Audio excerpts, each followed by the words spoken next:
ഈ വർഷത്തെ SSLC പരീക്ഷ എഴുതി ചേട്ടന്മാരോടും ചേച്ചിമാരോടൊക്കെ ചോദിച്ചിരുന്നോ പരീക്ഷ എങ്ങനെയുണ്ടായിരുന്നു എന്ന്? എല്ലാവരുടെയും മറുപടി ഒരല്പം പ്രയാസമായിരുന്നു എന്നുള്ളതൊക്കെ തന്നെ ആയിരിക്കും അല്ലേ? അതായത് കാലം മാറിയപ്പോൾ പരീക്ഷയും അടിമുടിയൊന്ന് കോലം മാറുകയാണ്. എൻ്റെ പിന്നിലുള്ള ഈ പത്രവാർത്ത കണ്ടോ? അതായത് ഇനി മുതൽ മോഡൽ എക്സാമിന് മിനിമം പാസ് മാർക്ക് ഇല്ലാത്തവർക്ക് SSLC പരീക്ഷ എഴുതാൻ പറ്റില്ല. അപ്പോൾ ഇത്രയും കാലം മോഡൽ എക്സാമിനെ വളരെ ലാഘവത്തോടെയാണ് കണ്ടിരുന്നത്. എന്നാൽ ഇനി അത് സാധിക്കില്ല കേട്ടോ. മോഡൽ എക്സാം പാസ്സാകാത്തവർക്ക് വീണ്ടും സപ്ലിമെന്ററി എക്സാം എഴുതി മോഡൽ എക്സാമിന് മിനിമം പാസ് മാർക്ക് വാങ്ങിയെങ്കിൽ മാത്രമേ അവർ SSLC പരീക്ഷ എഴുതാനായിട്ട് അനുവദിക്കൂ. അപ്പോൾ ഇത്രയും കാലം എങ്ങനെയായിരുന്നു? സിയുടെ മാർക്കും കൂടെ അല്ലെങ്കിൽ കണ്ടിന്യൂസ് ഇവാലുവേഷന്റെ മാർക്കും കൂടെ ചേർത്ത് മിക്കവരും പാസ്സാകുകയാണ് ചെയ്തിരുന്നത്.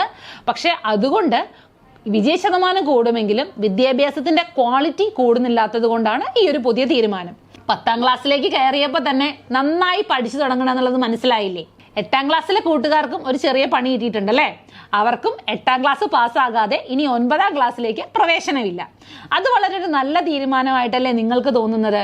കാരണം നന്നായിട്ട് പഠിച്ചെങ്കിൽ മാത്രം, അല്ലെങ്കിൽ ശരിക്കും ഒരു ബേസ് ഉണ്ടെങ്കിൽ മാത്രമാണ് മുന്നോട്ടുള്ള എഡ്യൂക്കേഷനെ അത് ഹെൽപ്പ് ചെയ്യുള്ളൂ. അപ്പോൾ 10ാം ക്ലാസ്സിൽ എങ്ങനെയും പാസ്സാവുക എന്നുള്ളതല്ല, നന്നായി പാസ്സാവുക എന്നുള്ളതാണ് പ്രധാനമായിട്ടുള്ളത്. എങ്ങനെ പഠിച്ചു തുടങ്ങണം? എപ്പോൾ പഠിച്ചു തുടങ്ങണം? അതായത് ഒരു അധ്യയന വർഷത്തിന്റെ തുടക്കത്തിലെ നന്നായി പഠിച്ചു തുടങ്ങണം.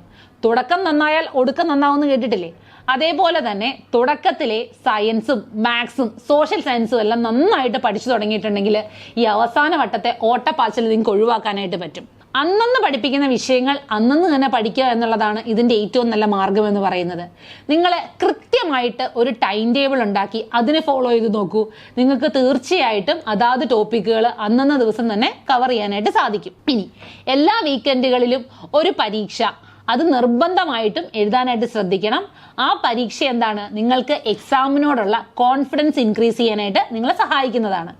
അതേപോലെ ഒരു പാഠഭാഗം വായിച്ചു കഴിയുമ്പോഴോ പഠിച്ചു കഴിയുമ്പോഴോ സ്വയം അതൊന്ന് മനസ്സിൽ ഉരുവിട്ട് നോക്കുന്നതും, അതേപോലെ ഒരു പേപ്പറിലേക്ക് ഒരു ക്വസ്റ്റ്യൻ ആൻസർ രൂപത്തിൽ പകർത്തി എഴുതുന്നതും എല്ലാം നിങ്ങൾ പഠിച്ച കാര്യങ്ങൾ മറക്കാതിരിക്കാനായിട്ട് നിങ്ങളെ സഹായിക്കും. അതേപോലെ നമ്മളുടെ മെമ്മറിയിലേക്ക് പഠിച്ച കാര്യങ്ങളെ നമ്മൾ ഇരിക്കുന്ന സമയത്തൊന്ന് കൊണ്ടുവരികയാണെങ്കിൽ അത് തീർച്ചയായിട്ടും നിങ്ങളെ ഹെൽപ്പ് ചെയ്യുന്നൊരു കാര്യമാണ്. ഇനി ചിലരുടെ ഒരു പ്രോബ്ലമാണ്, ഞാൻ എന്ത് പഠിച്ചാലും മറന്നു പോകും, എനിക്ക് ഓർമ്മ നിൽക്കുന്നില്ല എന്നുള്ളത്. നമ്മളുടെ ബ്രെയിനിന്റെ ഒരു പ്രത്യേകത എന്താണെന്നറിയാമോ? അതായത് ഉപയോഗിക്കും തോറുമാണ് അതിന്റെ എഫിഷ്യൻസി ഇൻക്രീസ് ചെയ്യുക. അപ്പോൾ നമ്മൾ ഓർമ്മശക്തി കൂട്ടുന്നതിന് വേണ്ടിയിട്ട് ഉള്ള ഒരു മാർഗമാണ് നമ്മൾ അന്ന് രാവിലെ മുതൽ വൈകുന്നേരം വരെ ഉണ്ടായ കാര്യങ്ങൾ ആദ്യം അതായത് ഇപ്പം നമ്മൾ രാവിലെ എഴുന്നേറ്റു, എന്തൊക്കെ കാര്യങ്ങൾ ചെയ്തു, ഉച്ചയായി, വൈകുന്നേരമായി, അങ്ങനെയുള്ള കാര്യങ്ങൾ സിസ്റ്റമാറ്റിക് ആയിട്ടൊന്ന് ഓർക്കുക. അതിനുശേഷം എന്ത് ചെയ്യുക? അതിന്റെ റിവേഴ്സ് ഓർഡറിലൊന്ന് ഓർക്കുക. ഫോർവേഡും റിവേഴ്സുമായിട്ടുള്ള രീതിയിൽ ഈ കാര്യങ്ങളെ ഒന്ന് ഓർക്കുന്നത് ബ്രെയിനിന്റെ കപ്പാസിറ്റി ഇൻക്രീസ് ചെയ്യാനായിട്ട് നിങ്ങളെ സഹായിക്കും. ആ കൂട്ടത്തിൽ പഠിച്ച കാര്യങ്ങളും കൂടെ ഒന്ന് ഓർത്തെടുക്കുകയാണെങ്കിൽ നിങ്ങൾക്ക് പരീക്ഷ ഇനിയൊരു പ്രയാസമേ അല്ല. അടുത്ത SSLC പരീക്ഷയ്ക്ക് ഫുൾ A+ നിങ്ങൾക്കുള്ളതാണ്.